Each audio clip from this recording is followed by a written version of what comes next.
servidoras, convidadas, juízes eleitorais que prestigiam servidores também, pessoas que nos assistem pela internet. Nós pensamos nesse bate-papo no sentido de fomentar a reflexão. A ideia desse bate-papo é trazer alguns dados que são assustadores e procurarmos instigar, né? Começarmos a instigar vocês que trabalham dentro do TRE e que nos assistem a pensarmos, refletirmos e buscarmos soluções, tentarmos entender o que acontece. Eu acredito que muitas cabeças pensando podem realmente formar uma conscientização sobre um tema e trazer soluções para aquele tema, né? Eu trouxe alguns dados que eu acredito que sejam interessantes para isso, para a gente conversar, para a gente pensar, né? Então, pedi aqui o auxílio dos colaboradores, no sentido de verificar que, no Brasil, nós temos 52%, 52,62% do eleitorado feminino. Nós somos mais da metade eleitoras, sendo que, no exterior, isso aqui realmente me surpreendeu, no exterior, mulheres que votam são 58% de mulheres no exterior, nossas brasileiras que votam, né? 413.648 eleitoras no exterior. Isso, em Roraima, é parecido, desculpem, bem parecido. Nós temos aqui em Roraima, do eleitorado total, 51,35% são mulheres, né? Mas, quando a gente compara esse número, essa totalização de votos femininos, nós temos o seguinte resultado. Desculpa aí, tá, gente? Papel não dava para decorar, não. Nós temos, na Assembleia Legislativa Estadual, 20%, apenas 5 cargos ocupados por mulheres dos 24. Nós temos, na Câmara Federal, 1 mulher. Isso representa 12% do total dos 8 cargos. No Senado, nós não temos nenhuma representação federal. E, nas prefeituras de Roraima, dos 15 municípios, nós temos apenas 4, que representa 26% de ocupação. Então, isso faz a gente pensar. Por que nós somos, num percentual arredondado, 53% de participação feminina como eleitora? Por que a gente só chega assim numa média tão baixa de ocupação de cargos públicos na política? Estou falando aqui de cargos eletivos. Esse número não melhora quando a gente pensa em cargos públicos. Vamos contar com o executivo, com o judiciário, com o legislativo. Um outro dado que me assustou, quando eu estava lendo a respeito, é que, eu até falei com algumas servidoras hoje, de um total de 193 países que existem no mundo, nós ocupamos o lugar 140 em participação feminina. Veja que nós perdemos para Nicarágua, para Malásia, para Singapura, para países que a gente olha e pensa assim, nossa, aquele país é ruim, aquele país é horrível, e a gente perde para eles em representação feminina. Nós estamos no ranking 140 de 193. E, quando a gente fala de cargos públicos em geral, nós estamos no ranking 153. Piora. Vamos para 153. Então, se a população, na sua maioria, é feminina, são mulheres que são a maioria da população brasileira, são as mulheres que são a maioria das eleitoras, dos eleitores do Brasil, como que a gente pode ter um percentual que não passa de 20 no geral, 20 e poucos %? E eu comecei a fazer alguns questionamentos para mim mesma e também fiz para algumas meninas aqui quando eu cheguei. Por que a gente não vota em mulher, se a gente é a maioria do eleitorado? A gente pode definir uma candidatura. Nós podemos definir com o nosso voto uma candidatura. Por que nós não nos candidatamos? Eu estou jogando perguntas aqui que é para a gente debater mesmo. O que será que está por trás disso? A gente não se enxerga naqueles cenários?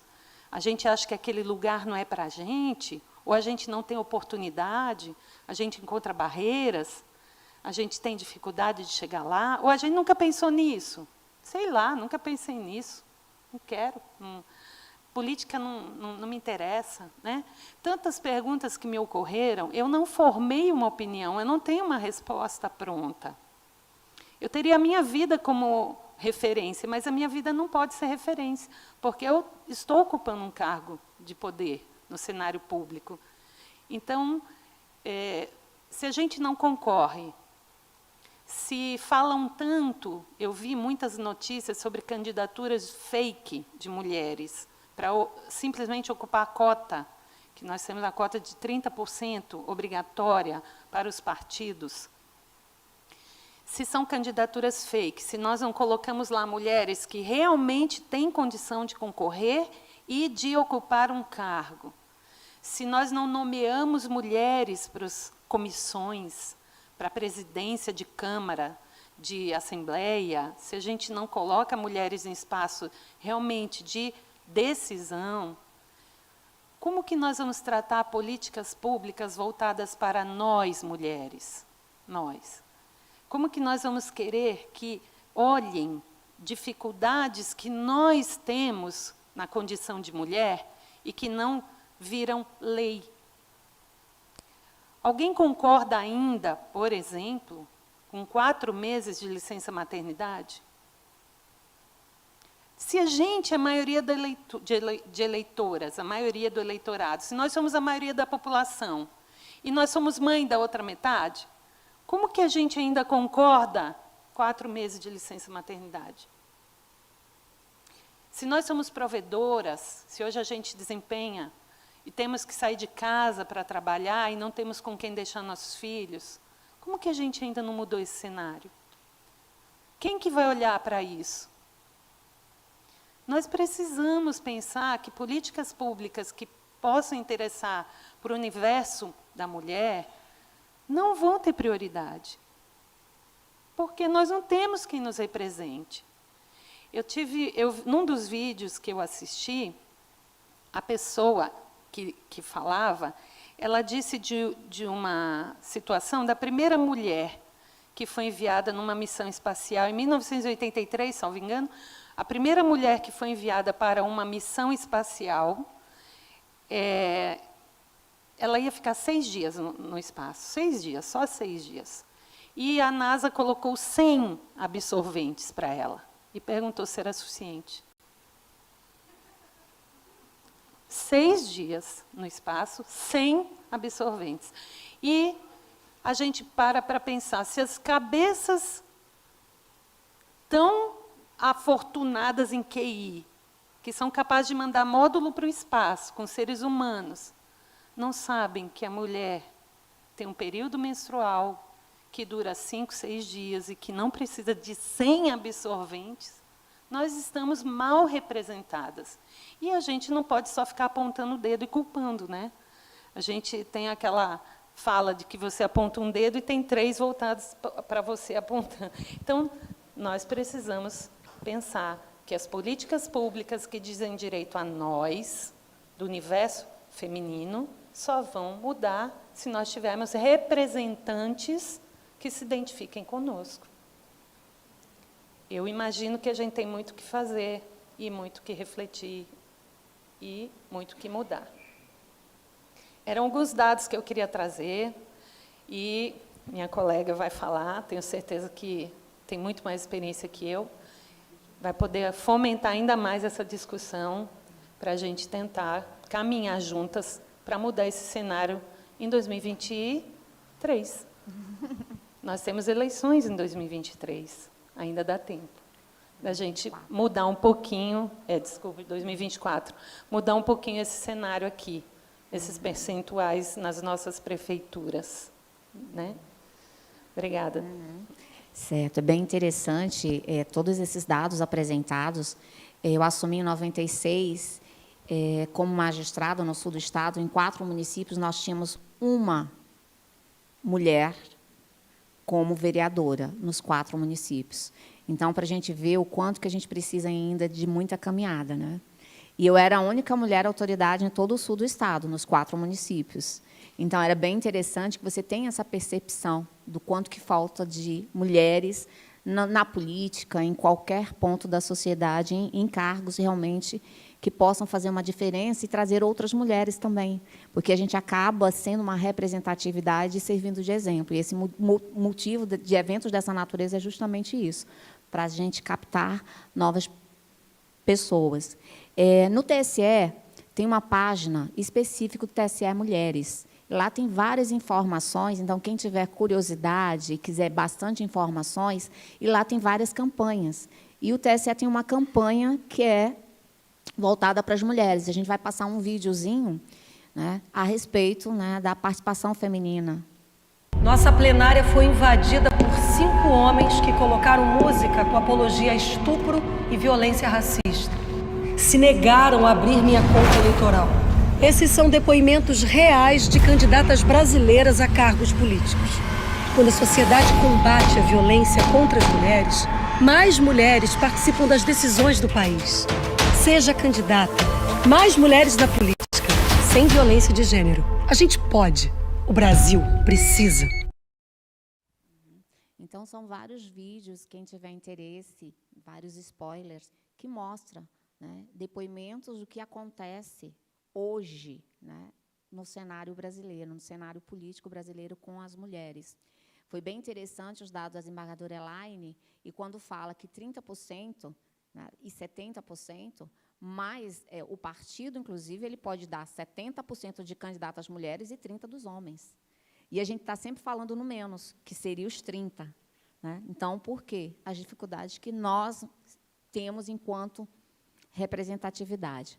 Né? Passo agora a palavra à desembargadora Tânia, tá? Nossa corregedora, vice-presidente do Tribunal Regional Eleitoral, foi a primeira magistrada do TJ Roraima, primeira desembargadora, enfim, pioneira, né, das mulheres aqui, e que nos representa. Passo a palavra à desembargadora Tânia. Bom dia. Bom dia, presidente, doutora Gracete, doutora Thalia, servidoras, convidadas, meninos da alma feminina, né? Porque só meninos da alma feminina poderiam estar conosco nesse bate-papo. Eu não preparei nenhuma fala, mas corri aqui para organizar meu pensamento. Quem tem me ouvido nos últimos 2 ou 3 anos tem me visto fazer um discurso diferente para mulheres, mas absolutamente diferente de pregar e afirmar a nossa vitimização. É óbvio que viemos, né, de uma sociedade patriarcal, onde, fruto de uma disputa do homem com a mulher na época do matriarcado, né, quando o homem descobre que é ele que deposita a sementinha e que a mulher não é aquela deusa com todos aqueles poderes, né, de gerar, de procriar, enfim, ele se apodera dessa força, né, e passa a exercê-la, né, à força. Né? E nós, habituadas, né, quando exercemos o poder, ainda a manter o equilíbrio, a harmonia, fomos cedendo. Né? Nós somos vítimas de um processo cultural que, na minha visão, já foi extirpado. Nós temos legislação, nós temos ações, e nós temos mulheres no poder. E mulheres que, muitas das vezes, são pior do que homens, quando têm diante de si uma outra mulher. Então, hoje, eu penso, desembargadora Elaine, doutora Graciete, que nós precisamos empoderar mostrar para as mulheres o caminho e deixar de estar afirmando, não tem, não tem, não tem. Tem. Eu estou aqui, a desembargadora Elaine está aqui, a doutora Graciete está aqui, e todas nós estamos aqui. Um dia, certamente, não é, Maria Ângela? Nós tivemos lá na primeira série do São José, incentivados pelos nossos pais, pela nossa mãe, e soubemos aproveitar as oportunidades. Então, eu penso que hoje incentivar homens e mulheres, não gosto mais dessa conversa de que meninos são ruins e as meninas são coitadinhas. Não, nós não somos, gente. Eu sou valente que só um bicho, né, para enfrentar homens e mulheres. Da mesma forma, as pessoas que mais me fizeram mal na vida foram mulheres. Porque a disputa pelo poder, ela é interessante para um e para outro. Então, basta que você tenha o poder que você já causa, né, no seu adversário o interesse em te destruir.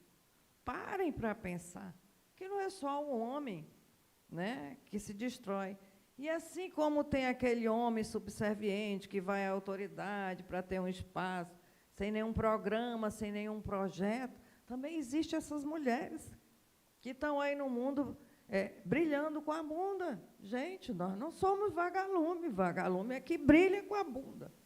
Então, vamos fazer diferente e diferença. Vamos pensar e expressar o nosso pensamento. Não, o que a gente vai ver, eu fico triste. Eu acho uma mulher bem composta, né? Uma mulher inteligente, uma mulher bonita, mas o que a gente vê, não. Até a nossa dança, gente do céu, que aquilo. Né? E olha que eu gosto de dançar.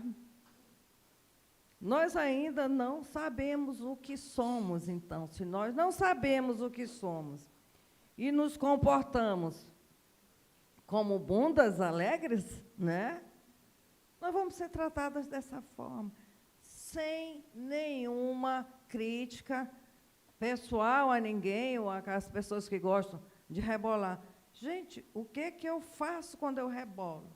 Eu atraio uma série de coisas nada boas para nós. Então, fulana, boa, azuda, cicrana, muito gostosa. Se vocês acompanham o Instagram, né, eu já sou moderna, já acompanho. Aí eu vejo as propagandas da dieta, dieta da banana, dieta não sei o quê. E umas 2 vezes eu já me peguei tentando saber a medida da fórmula. Aí lá tem mulheres. Depois que eu fiz essa dieta, meu marido me procura todo dia, toda hora. Ele que vai procurar a mãe dele. E eu vou declarar isso, gente? Que bobagem, olha, que idiotice. Né? O que une as pessoas são as almas. Eu posso me sentir mal por eu não estar bem fisicamente? Posso. E posso ir atrás por mim. Então, a gente está vivendo assim, um momento de muita contradição. Ao mesmo tempo em que eu quero ser reconhecida e valorizada, eu ainda me vejo como um objeto. Apenas como um objeto de prazer ou um depósito para alguém. Gente, vamos ser completas. Está tudo dentro de nós. Né? E as oportunidades estão aí, se apoderem. Eu fiz concurso com 400 pessoas, e dentre elas muitos homens, né? Quando eu fiz o do Ministério Público e fiz o daqui, e eles se achavam, os caras, né? Que iam passar, e eu só escanchei na minha cadeira, porque para a gente não compartilhar a prova, né? Eu escanchava na minha carteira e agarrava a minha prova e fazia. Porque ali era a hora de eu mostrar o meu conhecimento, né? De eu buscar, de eu lutar pelo meu espaço. Né? Se o homem pode, eu posso. Né? Vocês estiveram na escola, estão na escola, Tem aí, eu só dizia assim, uma dessas vagas é minha, uma dessas vagas é minha. E fui lutar pela minha. Agora, se eu ficar, né, encolhida, e se eu ficar copiando essa mensagem, me perdoem, desembargadora Elaine, nós somos isso, nós somos aquilo. Não, gente, nós não somos nada, nós somos seres humanos. A nossa diferença com os homens é que nós não começamos a desenvolver desde cedo a nossa força física, mas no intelectual, nós somos tudo de bom que tem na Terra. Então, é assim que o Papai do Céu deu para nós a maternidade.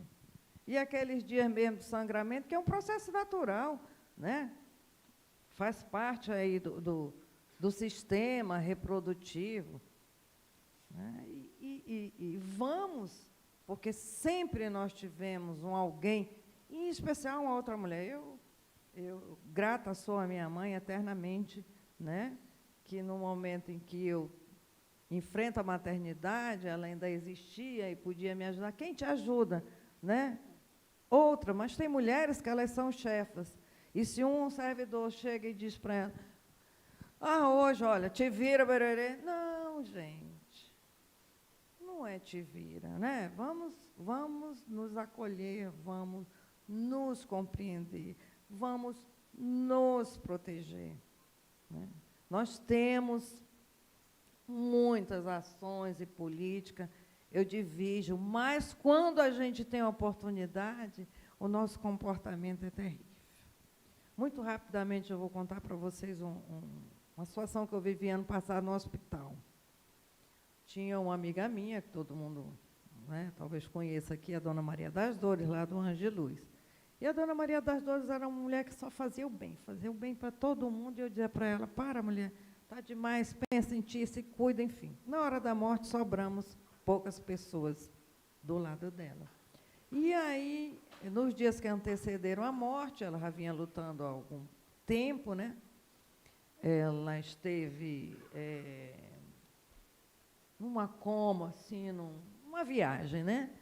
E chego eu no hospital nesse dia que ela desperta, né, com a missão de convencê-la a ficar quieta ali naquela cama, né, porque ela já queria ir embora. Ela acordou, ela estava em outro planeta e ela queria muito voltar para a Terra e ir atrás das pessoas que ela amava, que fazia o trabalho, e conversamos, e nada. Ela disse, mulher, me levanta daqui, eu preciso ver o sol.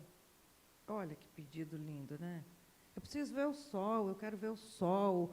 Tal. Eu digo, criatura do céu, eu não tenho força contigo, sozinha eu não tenho como fazer isso. E saio pedindo, por coincidência, só para mulheres.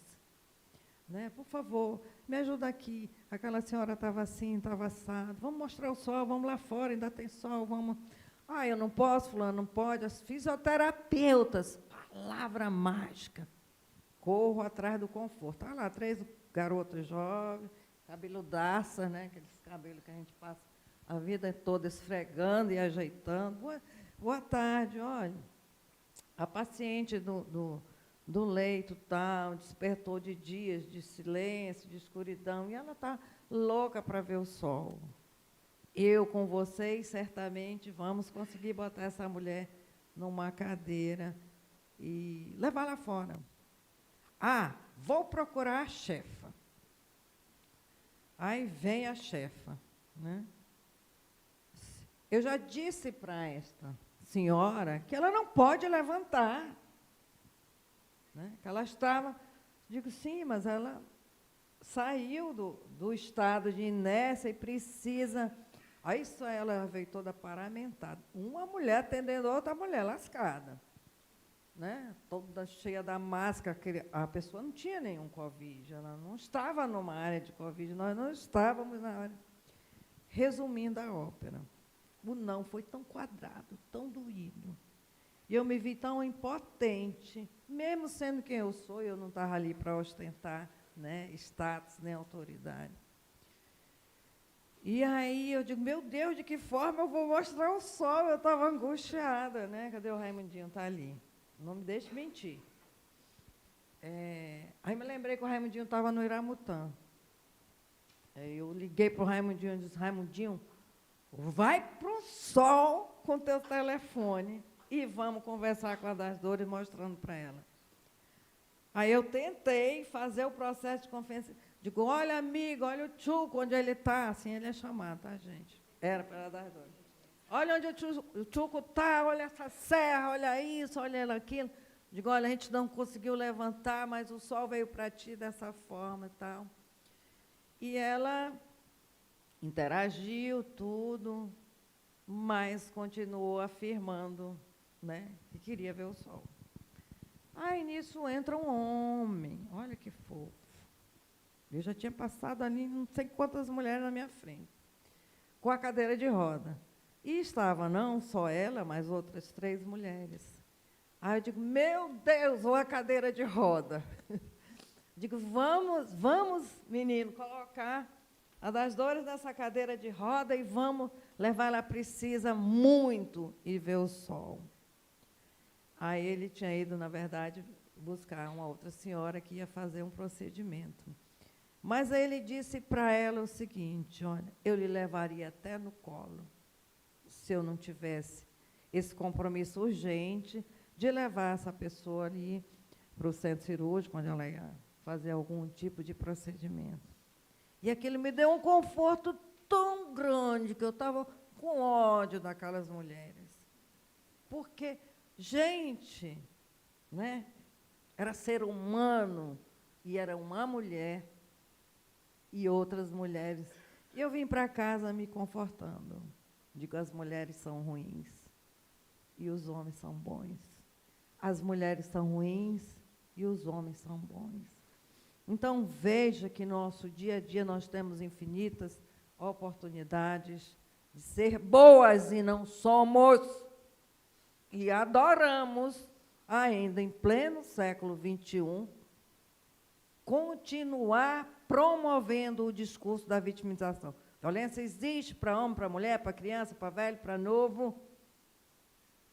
E cada uma de nós, e nós não somos poucas, nós, mulheres esclarecidas, mulheres com poder, nós somos o suficiente para empoderar e ajudar outras mulheres a se sentirem igualmente empoderadas, capazes de ajudar umas às outras. Então, me perdoem, né, mas eu trago essa reflexão, que é uma reflexão que eu venho fazendo há algum tempo e não consigo, né, me quedar em silêncio e seguir promovendo a vitimização. Todos são vítimas. Da mãe, do pai, da mulher, do homem, do filho, dos irmãos. Nós vivemos num mundo onde a violência pela carência do amor ainda está instalada. Então, vamos dizer, doutor Talib, o senhor é um homem, o senhor é um homem bom, o senhor é bom com a sua família, ainda que o senhor não seja, mas eu sei que é. Né? Doutor Francisco, Vossa Excelência é uma pessoa boa, né? O seu sexo, a nossa distinção, não me faz melhor e nem o senhor pior. Diga isso para o seu filho, né? Para as suas filhas, e vamos sair, vamos nos curar desse processo de vitimização. E aqui, para arrematar na política, de verdade, o que acontece? Nós temos a cota, né, que é uma das ações afirmativas, que é a lei. Tem lei para tudo, gente. Tem lei para tudo, até para nos colocar na política. Vamos vir de verdade, né? Nós, servidores da casa, gestores, vamos receber, fazer eventos, dizer para essa mulher, né, como as coisas funcionam, fiscalizar melhor a distribuição dos recursos, né, dizer para a mulher quantas mulheres, homens também, né, não é só nós, entram na política só por uma troca de favor, por aqueles 3 meses que se afasta, que a gente não vai de verdade se envolver numa campanha política. Então, sugiro, né, uma política, uma ação do TRE nesse sentido, né? E vamos convidar as mulheres, às vezes vão vir 1, 2, 3, né? A maioria aqui ainda somos nós da casa, que nós já sabemos de tudo, mas vamos multiplicar esse conhecimento, e se essa mulher realmente ela não está sendo convidada para disputar, mas só para compor aquele número, que ela saiba dizer não. Né? Quem se submete ainda somos nós. Né? Vamos dizer não e vamos realmente fazer valer a nossa inteligência, a nossa força de trabalho. Vamos brilhar diferente, não como vagalume, né? Embora o vagalume, às vezes, possa nos indicar um caminho. Obrigada aí, gente.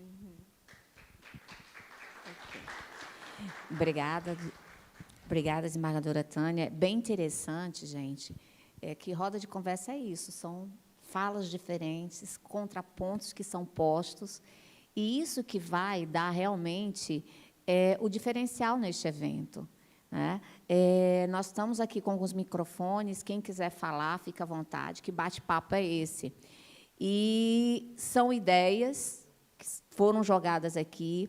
É interessante que, na fala da desembargadora Tânia, quando ela colocou essa questão que as mulheres nós não somos muito unidas, eu acho que quase todos nós já falou, mas os homens, os amigos se protegem, né? As mulheres não. Quem já não ouviu isso ou falou um comentário desta natureza? E, diante da fala da desembargadora também, uma coisa que nos traz, que sejamos sol na vida das pessoas, sejam homens, sejam mulheres, mas eu acho que a gente tem um papel disso. Eu costumo brilhar, quem me conhece sabe que, às vezes, eu brinco, eu digo, não, gente, eu nasci para ser feliz, e hoje, meu filho de 7 anos, ele sempre pergunta, mãe, você está feliz? Eu digo, eu estou. Ele disse, eu também. Hoje, de manhã, ele perguntou isso no carro, que eu digo que nós somos pessoas abençoadas, que temos um lar, uma casa, e que temos que ser felizes. Que isso é uma coisa que a gente tem, e tirar muito essa coisa assim, mas isso não deu certo, hoje, amanhã estamos bem também. E eu costumo dizer que, como mulher, eu nasci para brilhar. Eu sou escorpiana nata, então eu digo isso constantemente. Nasci para ser feliz e para brilhar.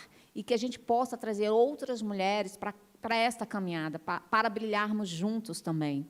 Foi colocado aqui a questão da legislação, dos 30% das mulheres ou não. Nós temos as candidaturas laranjas, que vêm já trazendo processos, né, de perda de mandato, não só para as mulheres, mas também para o partido. Né? Então, a gente está vendo que há mecanismo, e que nós temos que buscar esse mecanismo para que nós, mulheres, sejamos cada vez mais fortes. Né? Como eu disse anteriormente na minha fala, todos os direitos femininos não nos foi dado graciosamente, foi luta, né? Foi objeto de luta. E que nós possamos, juntas, darmos as mãos para continuarmos essa luta, que é de cada um de nós, não só mulheres, mas homens, mulheres, e todos aqueles que querem fazer diferença na nossa comunidade e na nossa sociedade. Né? Alguém quer fazer o uso da palavra, quer falar alguma coisa que... A gente vai passar aqui o microfone. Pronto, já está com o microfone. Bom dia, colegas. Eu gostaria de falar da minha experiência à frente das prestações de contas, onde a gente trata muito, na época da campanha, com as candidaturas femininas. O que ocorre na prática aqui com a gente? Ano passado, chegou uma candidata comigo, muito triste, veio pedir sua renúncia logo no começo da candidatura. E eu perguntei dela o porquê. Ela disse que tinha ido ao partido, pediu um recurso para começar a fazer sua campanha. E a dirigente que estava à frente desse partido era uma mulher. E disse assim para ela, está aqui, eu vou te dar R$150 e você trabalha com esse dinheiro para a sua campanha toda e não me venha mais pedir nada. Como a desembargadora Tânia disse, uma outra mulher tratando essa mulher dessa forma. Ela estava tão indignada na minha frente que eu ajudei até a redigir o termo de renúncia. Eu digo, você não vai mais se submeter a isso. Está explícito que você está sendo usada, que só querem você para cota, porque olha a forma como te trata. Você quer ter vez, você quer ter voz, mas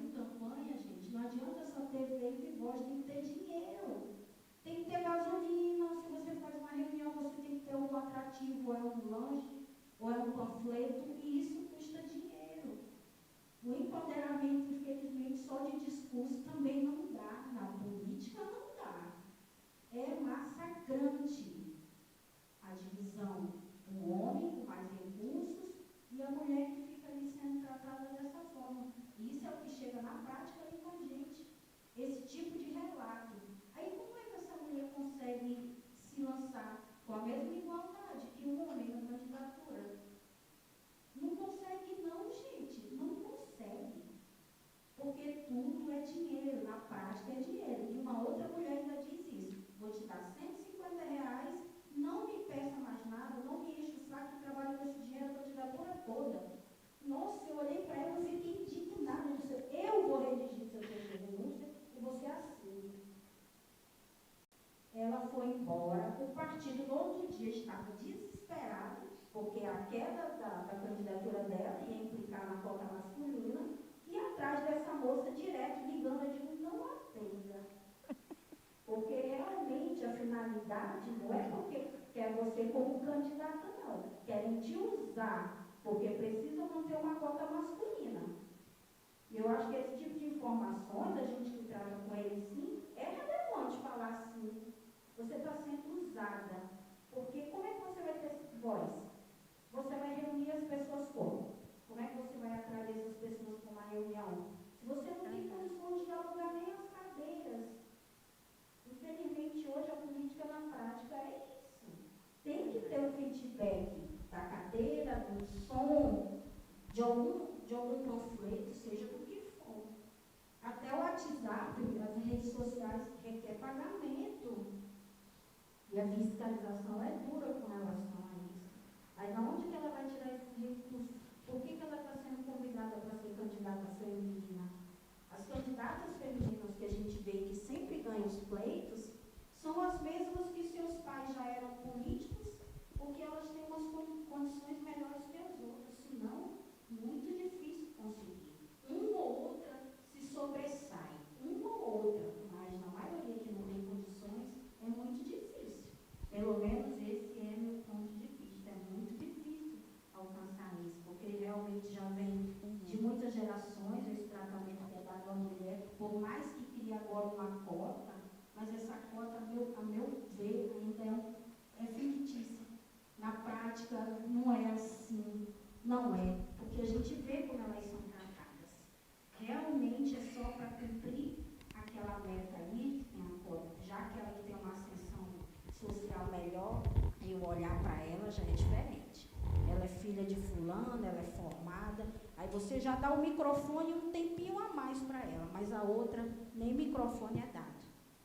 Então, eu acho que a gente que trabalha com esse público que atende, é importante sim, na hora desse atendimento, você deixar a pessoa consciente, porque ela vai se candidatar e ela tem obrigações depois de prestar contas, de deixar tudo direitinho para não ficar sem a quitação eleitoral e outras coisas que recaem em cima dessa candidata, porque elas pensam, só vou indicar meu nome, se eu tirar, depois eu não tenho responsabilidade. E na prática não é assim. Então, você realmente quer ser candidata? Você tem condições mesmo de levar isso adiante, porque você tem suas responsabilidades. Independente do partido te apoiar ou não, você lançou seu nome. É o seu CPF unicamente. Então, repense bem a candidatura e se é isso que você quer. Então, vai procurar os meios de fazer realmente essa campanha. Essa era a mensagem que eu gostaria de deixar. Tá, obrigada, Polly.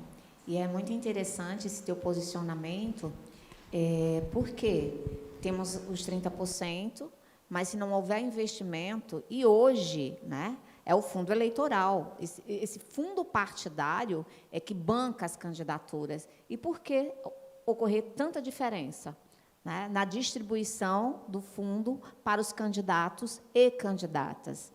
Então, são pontos que é muito interessante, como a desembargadora, na fala dela, colocou. Ela jogou algumas perguntas, e você fez isso também, jogou alguns questionamentos, porque aqui é um lugar de fala e um lugar de reflexão, para que a gente possa refletir a respeito desses assuntos. Vou passar aqui a palavra para a desembargadora Elaine, que ela também quer. Eu estou feliz com essa construção, porque é exatamente isso. Nós temos algumas ideias e não temos solução. Nós temos problemas, mas ainda não conseguimos equacionar. Então, quando eu joguei as perguntas, a desembargadora Tânia veio com uma ideia de vitimização, né? Poliana vem com a ideia também da necessidade efetiva de investimento financeiro na campanha daquela mulher candidata. É isso que eu queria ouvir de vocês. Por quê? Por que nós somos a maioria da população? Por que nós somos a maioria do eleitorado, mas nós continuamos sem ocupar a maioria dos espaços públicos, por exemplo?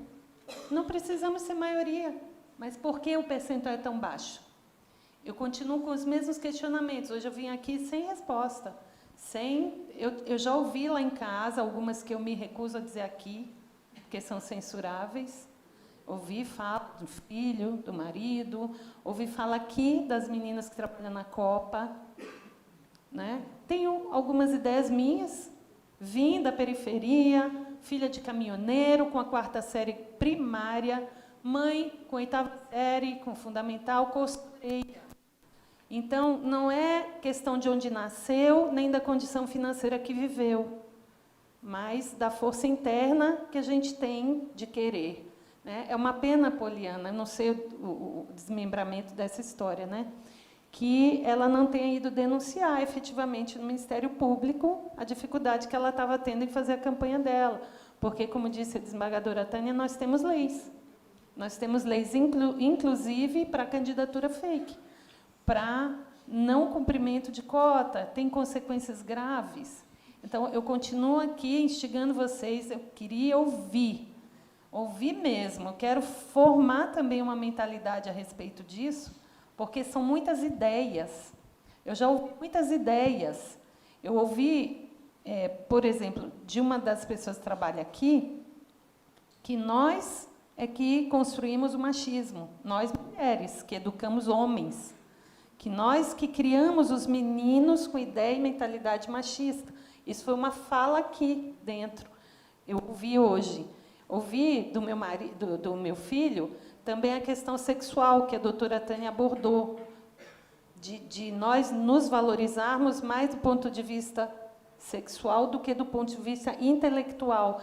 Isso foi uma fala lá do meu filho. E eu ouvi tantas outras, mas uma muito importante que eu vi é a falta de educação política nas escolas, que desde pequenininho a gente não tem educação política, sem partidarismo, sem ideologia. Educação política. Para que serve a política? Para que servem minhas decisões como cidadão? O que importa a minha vontade no contexto que eu vivo?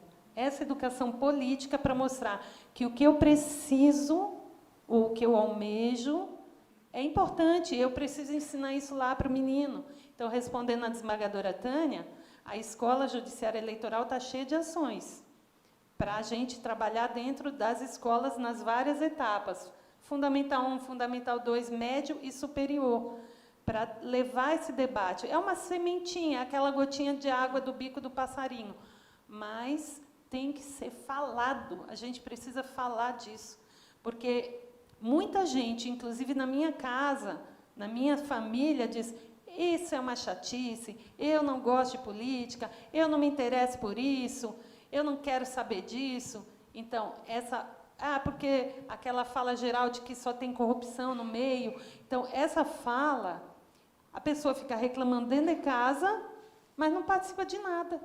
Não participa nem para denunciar. Nem para denunciar. Ela denuncia em casa. Isso, assim, assado, assado, assado.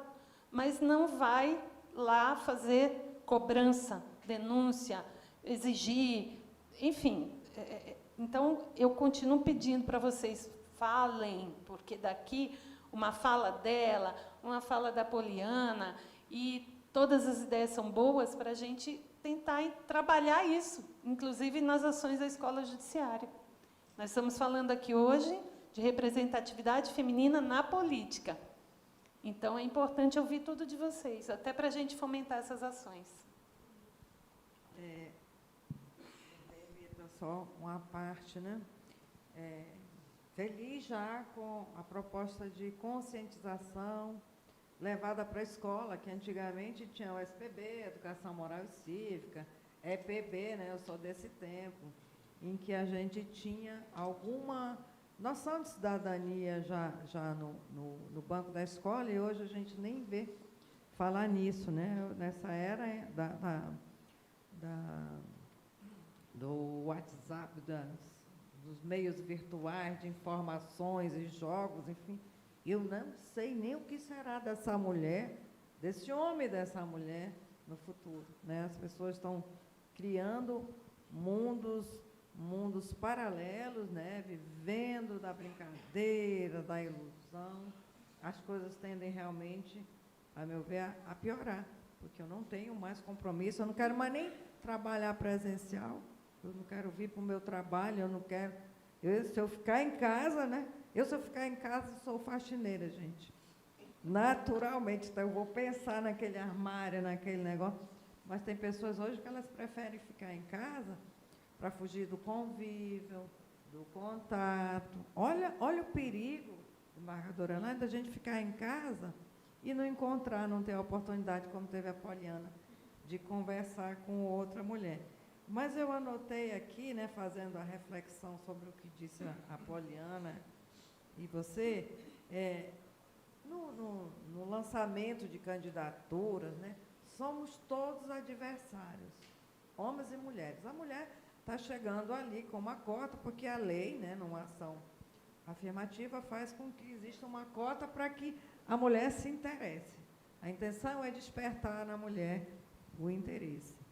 E dentro daquela formação, né, de candidatos, existem os mais fortes e os mais fracos. Eles podem ser homens e mulheres, certo? A mulher recebeu 150, mas vai ter um outro também que vai receber os 150, que vai receber a menos. Então, penso que o despertar deve ser da consciência política, como você disse, tanto para homens como para mulheres. Quer dizer, se eu não valorizo, né, o partido, né, que é composto, sabe Deus lá por quem, a maioria deles é tratada, é gerida por uma pasta debaixo de um braço. Vamos começar a ver o que pensam essas pessoas, se vale a pena eu me atrelar ali, ou eu ir para outro grupo, seja eu lá, quem for, em especial nós mulheres, já que nós estamos falando para nós mulheres. Você tem que observar, as coisas não são assim, de um instante para o outro, né? Tudo tem um histórico, tem um comportamento. Eu vou... de que forma eu vou ter alguma chance, porque todo partido tem seu dono e dona, e seus candidatos, né, preferentes. Então, para esses é direcionado o recurso, né? Como modificar isso, né?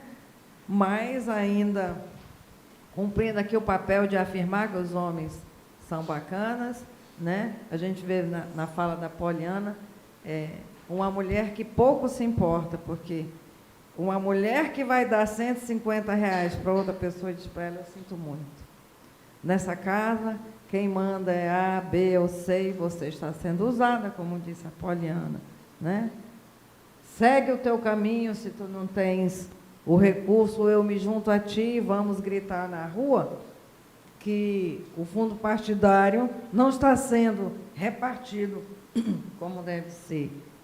Então, se eu não encontro, né, quem me ajude, eu vou ficar, né, reclamando aqui para a Poliana, que fez a parte dela. Mas aí, o que a gente fez depois para mudar essa situação? O que importa, né, não são só as ideias, a indignação, são as ações, né, que a gente se propõe a fazer para modificar. Senão vai continuar assim, e a coisa não se modifica, né? Tá. Ok, passamos a palavra. Bom dia a todos e a todas. Pediram para eu levantar, não sei, mas eu vou levantar então. Fica melhor porque está sendo filmado. Meu nome é Dilma Costa, acho que muita gente me conhece. Eu sou servidora de carreira do INCRA e hoje estou à frente do Iteraima como presidente. Peço licença para sentar, posso? Eu fico mais à vontade. Primeiro, eu quero parabenizá-las imensamente, a doutora Elaine, a doutora Tânia e a doutora Graciete. Vocês são mulheres inspiradoras e que muito nos orgulham por ocuparem a posição que ocupam e concorrerem de igual para igual no meio de um universo tradicionalmente masculino.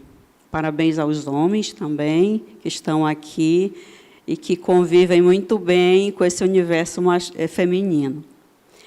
Eu queria aqui me solidarizar com a fala da nossa querida doutora Tânia, que eu admiro muito, de longa data, sou fã, assim como sou de vocês também, e falar um pouco da minha história. Minha história foi bem difícil nesse universo aí de gestão, né? Eu sou gestora já há alguns anos, e, para mim, foi muito difícil a questão do preconceito. Começou pelo meu tamanho, que até hoje eu convivo com isso.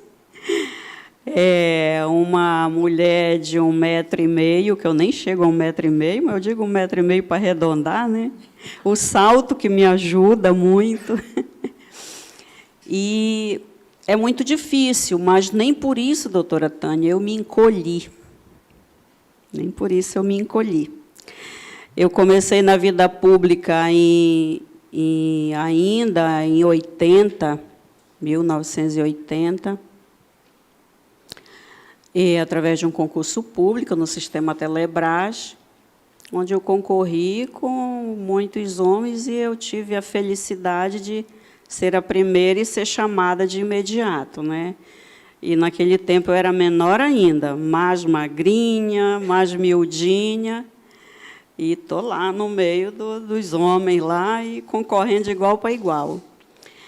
E, em 82, vim para Roraima, né, e tive o privilégio de ingressar no INCRA, sou servidora de carreira de lá, e daí, de lá para cá, eu galguei uma carreira, e sempre convivendo com o preconceito muito forte,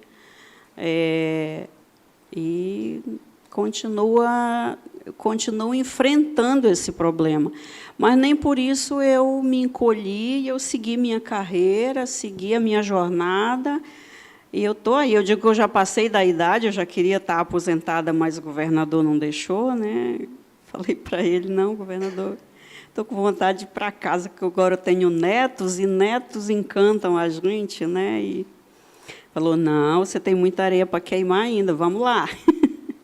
E eu estou aí, lutando, na frente, concorrendo, mostrando o meu trabalho. E eu acho que o que prejudica muito nós, mulheres, é essa questão de se ofender, de se sentir vitimizada e se recolher e não lutar, né, não buscar o seu espaço. Então, eu sempre... As pessoas que trabalham comigo, as mulheres, que geralmente são a maioria por onde eu passo, à frente da gestão, não desmerecendo o trabalho dos homens, que é tão importante quanto, mas eu vejo que a mulher ela é mais sensível a determinadas situações. Então, eu acabo me identificando mais com mulheres e trago mais mulheres para o meu lado. Ao contrário do que se vê, geralmente, por aí. Eu vejo que a própria mulher concorre com ela mesma, né? Ela tem uma concorrência com as demais, ela estabelece uma concorrência que não deveria existir. Eu vejo que, para nós, olha, olhar 3 mulheres maravilhosas aqui,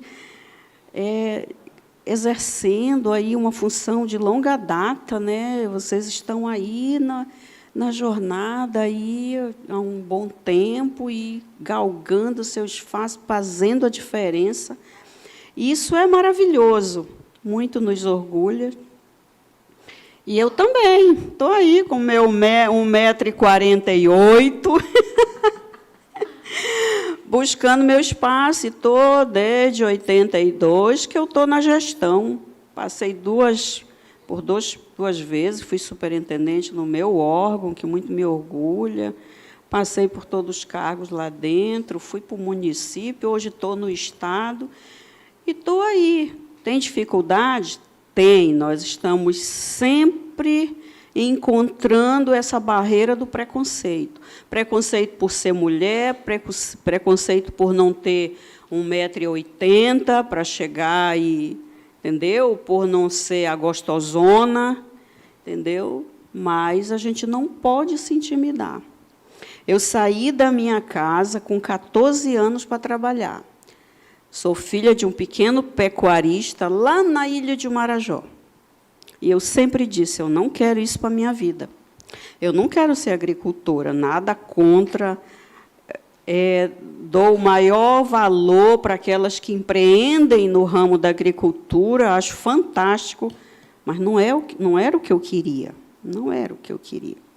E eu saí de casa com 14 anos, fui morar com pessoas estranhas, onde eu pudesse estudar, pudesse me capacitar e galgar o meu próprio caminho.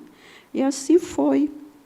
É por isso que eu sou muito fã de vocês, porque vocês estão aí fazendo a diferença, e eu dou o maior ponto para todas as mulheres que não se intimidam, vão adiante, busquem seu espaço e empreendam, porque esse universo não é só dos homens, não. Esse universo é principalmente da mulher. Eu vejo que a mulher é mais sensível, a mulher tem mais garra, e é isso, ela é tão capaz quanto os homens. Eu só queria dar minha contribuição, ok? Obrigada. Obrigada pelo convite e obrigada por vocês estarem aí fazendo essa palestra e estimulando outras. Nunca me candidatei porque não acho que é um segmento que eu gosto de ir pelo outro. Mas, naquele que eu escolhi, eu estou lutando até hoje.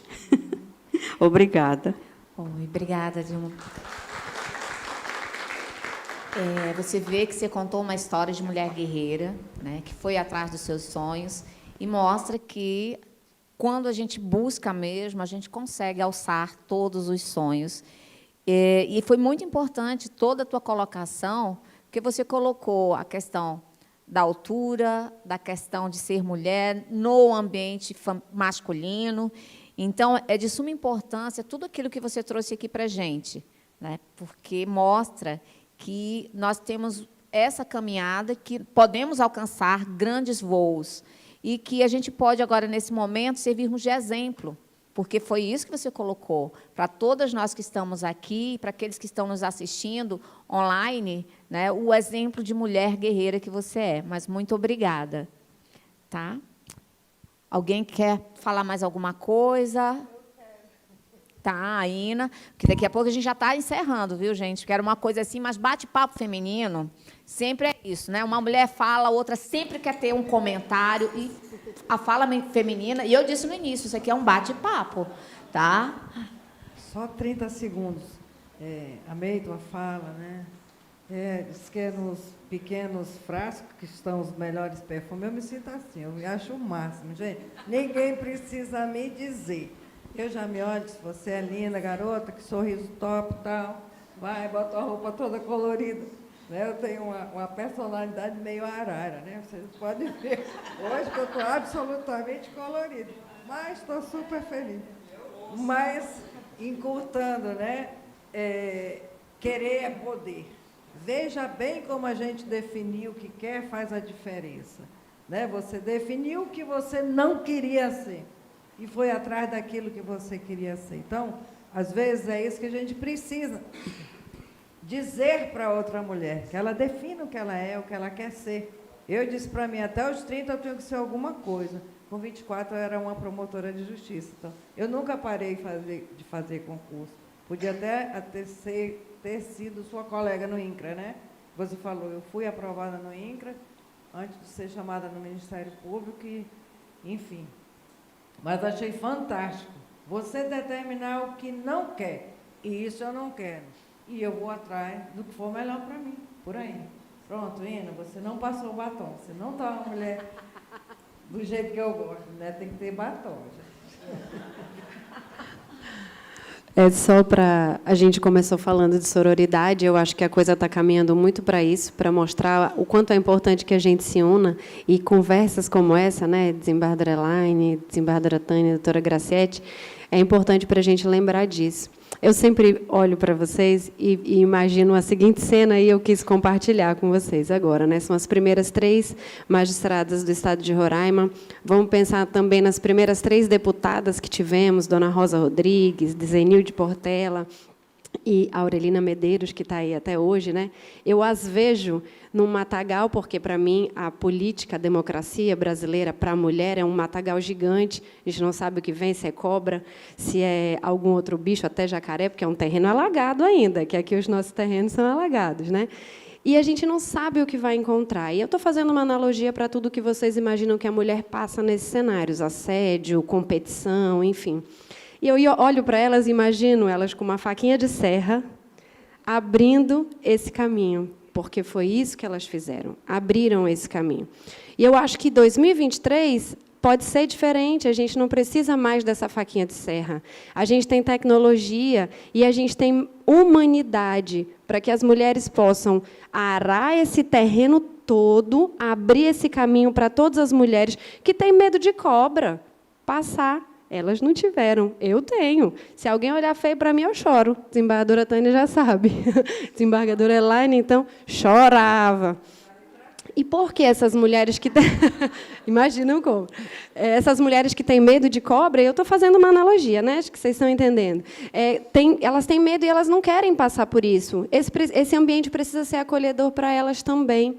E nós podemos ser igual a nossa colega, né? Que carrega no colo, que mostra, olha, você está sendo usada. E é esse convite que eu acho que essa conversa traz para a gente, né? Mulheres, vamos nos ajudar, vamos refletir. Nós votamos em mulheres nessa última eleição. Eu me considero feminista e, quando penso nisso, quero dar na minha própria cara. Porque, na hora de escolher representantes femininas, eu não fiz em totalidade. Poderia ter feito, por que não? Então, esse é o convite, né? Eu acredito, só para contribuir, que a gente faz aqui para todo mundo. Tá, obrigada, Ina. E é muito interessante toda essa tua colocação, de a gente pontuar isso, né? Que começou com esses questionamentos que jogamos. E vou colocar aqui, quando a desembargadora Tânia falou a questão do batom, quando a bancada feminina começou a trabalhar de assuntos femininos no Congresso Nacional, deram um nome, inicialmente pejorativo, da bancada do batom. E nós, mulheres guerreiras, usamos isso a nosso favor posteriormente. Nós somos a bancada do batom, sim, nós somos mulheres.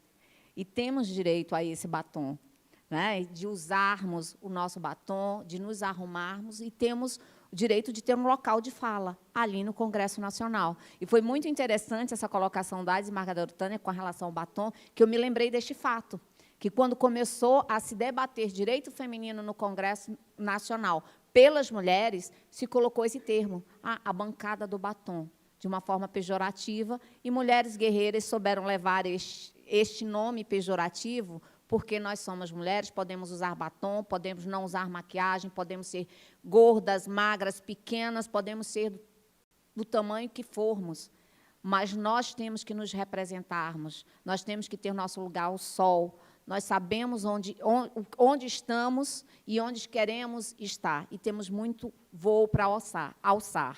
Como foi dito aqui, nós 3 aqui, eu, desembargadora Tânia, desembargadora Elaine, somos as primeiras magistradas do Estado de Roraima. Mas a gente não tem que ser primeiras, a gente tem que pensar nas que vieram posteriormente. Quem chegou agora, onde estão, e aquilo que nós podemos, de mãos dadas, fazermos que outras mulheres também tenham o sonho realizado, né? Quando falamos de política, muito se coloca essa coisa só de candidatura, mas a política não está só nisso. Está na nossa participação na escola dos nossos filhos, no nosso dia a dia. Política não é só a questão do direito ao voto e de ser votada. Política está no nosso dia a dia. E é isso que os projetos que a escola do TRE vai buscar, que a política seja um assunto comum, que não seja mais um bicho-papão, que não seja mais um matagal, mas que seja algo do nosso dia a dia e que a gente possa vislumbrar novos caminhos através disso. Tá? A gente vai finalizar o nosso evento com um videozinho que faz parte da campanha do TSE, que eu coloquei aqui, já quem tiver curiosidade, é uma página super interessante, TSE Mulheres. Tá? Estão pedindo aqui, e eu vou passar agora, como a gente disse, é um bate-papo, né, para ouvir, na parte final, um homem falando. Bom dia a todos. Primeiramente, eu quero dar os parabéns à desembargadora Elaine, desembargadora Tânia, à doutora Graciete, por essa conversa, que eu acho que é muito válida. Eu vou contar um relato pessoal que talvez vocês não saibam. Eu sou filho de uma mãe divorciada. Na verdade, a minha mãe não foi divorciada, ela foi o que chamava antigamente de desquitada. Porque para quem é mais jovem, a gente tinha que passar um estágio probatório para ver se separava mesmo, né? A minha mãe se divorciou e se desquitou em 74, e a lei do divórcio, se eu não me engano, é de 76 ou é de 77. Então, eu sofri na escola porque hoje o nome é bonito, é bullying, né? Mas naquela época a gente sofria todo tipo de humilhação por ser filho de uma...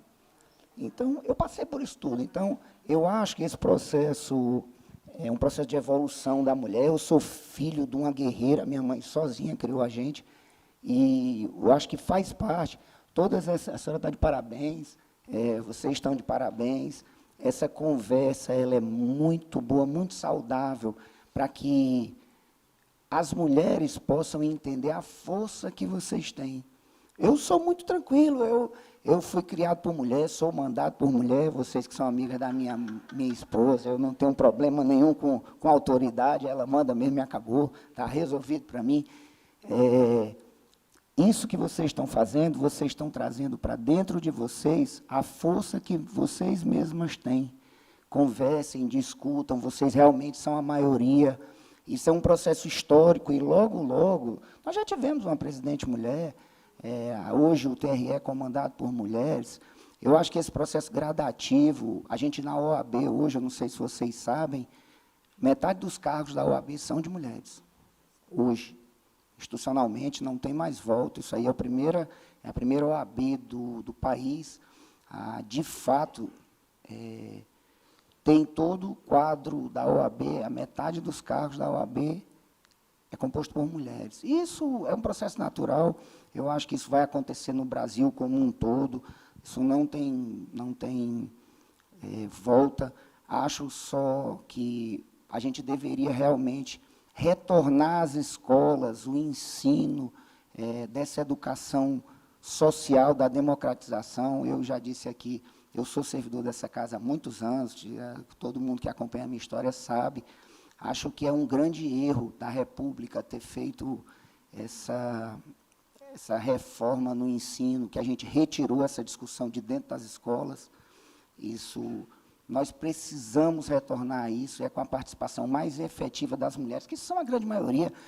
De fato, mulher é muito mais racional do que homem, muito mais inteligente do que homem. Lá em casa eu não consigo fazer duas coisas ao mesmo tempo, eu não consigo. A minha mulher, ela manda na casa em mim, resolve tudo, e eu não consigo. Eu digo, bem, calma, eu não dou conta. Vai devagar, porque eu não consigo, e o homem é assim mesmo, o homem não consegue. É da natureza, vocês são mais inteligentes, vocês são mais... Por isso que eu não gosto de homem, está vendo? Eu não gosto. Não gosto. É verdade. O que está faltando hoje é só o caminhar da sociedade. Essas discussões são boas, são saudáveis, para que nós ensinemos para as nossas filhas que isso é a realidade, vai ser. A gente tem que conversar isso, doutora, está certo, quando a senhora saiu de casa, conversou.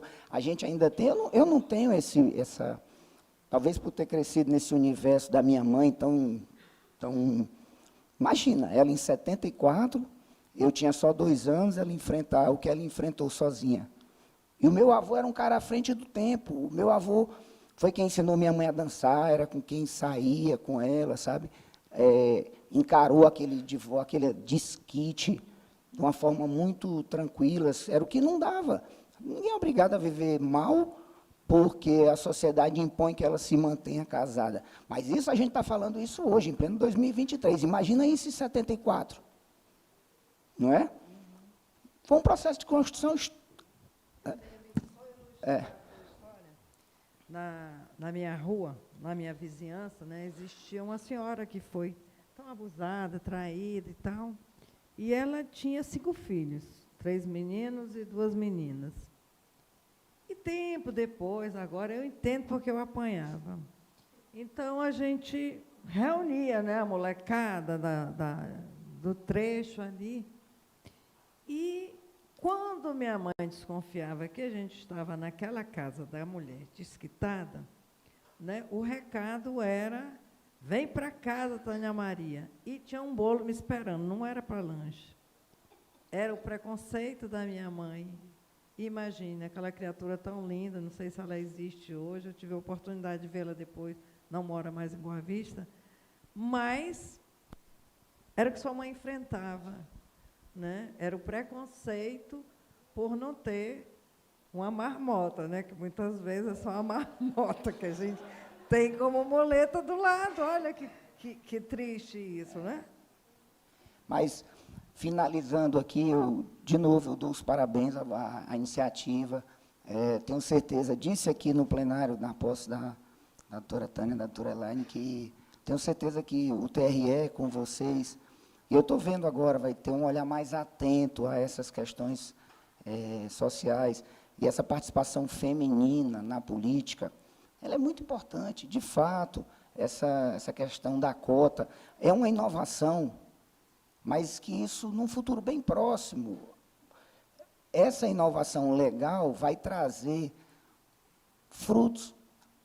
É óbvio que já essa reflexão que a gente está tendo agora, ela vai crescer e as mulheres vão ter uma participação mais efetiva. A gente já começa a ver mais mulheres. A deputada Aurelina, como a doutora citou ali ainda há pouco, ela está aí desde a primeira legislatura. Eu, quando fui chefe da Casa Civil do governo, eu me socorri nela, eu não sabia como é que eu fazia as mensagens governamentais, e ela foi uma pessoa assim, que realmente me ajudou, uma pessoa muito capaz. Para quem não sabe, ela é engenheira agrônoma, mestre nisso aí, e participa ativamente da política do Estado de Roraima desde o princípio, desde a Constituição do Estado. Roraima só tem a crescer com essa ideia, com essa inovação de vocês, e eu acho que é conversando que a coisa caminha, que a gente planta uma sementinha, e eu acho que nos próximos 20 anos nós vamos ver o reflexo disso, não só aqui em Roraima, mas no país todo. Hoje a mulher é muito forte, mais forte do que o que ela mesma imagina ser. Parabéns, um bom dia. Obrigada, gente. Então, por conta da questão de horário, vamos estar finalizando o nosso evento. A escola, né, agradece a participação de todos, aqueles que estão nos assistindo ao vivo, né, pelo YouTube, pelo canal do YouTube.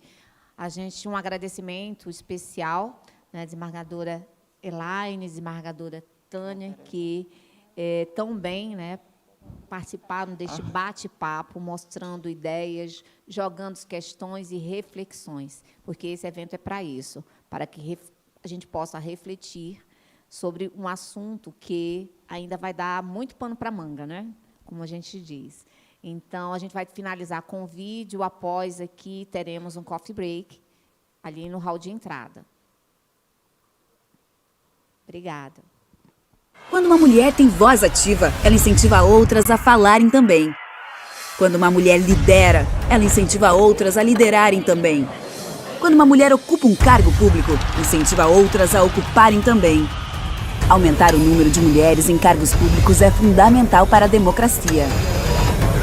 Afinal, quando uma mulher defende seus direitos, incentiva outras a defender.